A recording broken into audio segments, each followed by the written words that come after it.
Opo, kailan po nag-start? Ay, okay, okay po.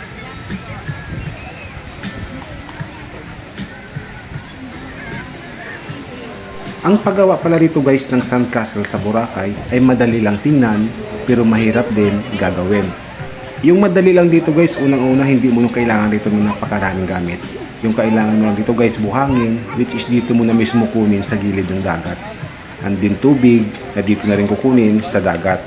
And din kailangan mo lang rito guys ng balde at saka mga stick kung saan yun ang gagamitin mo guys para magpa-form ng buhangin.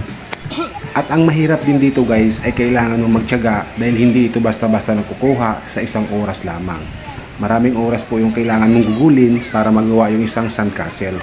At dapat mo rin pag-isipan kung anong formation ba at anong style ba yung dapat mong gawin araw-araw. Kasi hindi naman pwede guys na araw-araw pare-pareho yung design. Kailangan araw-araw ibari-ibari yung design.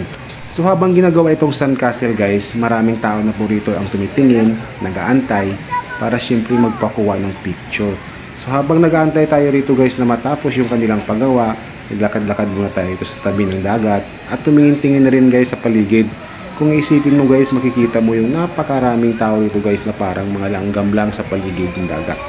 Mula sa Station 3 hanggang sa Station 1 ay matatanaw mo dito guys yung napakaraming tao sa gilid ng dagat na naliligo ngayon sa Boracay. Dahil malapit na po yung New Year, yung iba dito guys baka dito na rin mag New Year, nag-aantay na lang ng araw para sa darating na New Year.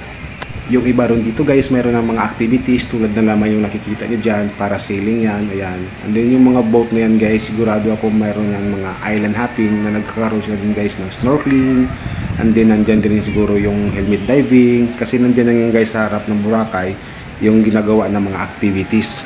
Yung iba naman dito guys, nandyan lang sa gilid ng dagat, nakahiga, nakatambay, nag-aantay ng kung ano yung kanilang mga gagawin dito guys, kung ano man yung mga plan nila dito sa Boracay, nag-aantay lang sila, tambay muna dito sa gilid ng dagat. So yung iba kasi dito guys no, yung iba talaga pure activities yung punta dito, and then yung iba naman talagang gusto lang talaga mag-relax, gusto lang maligo dito sa white beach sa dagat no. Yung iba naman guys, yung punta rito mga pagkain, lalo na yung mga seafoods dito na masasarap talaga yung pagkain. So, kanya-kanyang diskarte rito guys, no? Kanya-kanya paraan kung paano mo spend yung time mo guys habang nandito ka sa Boracay.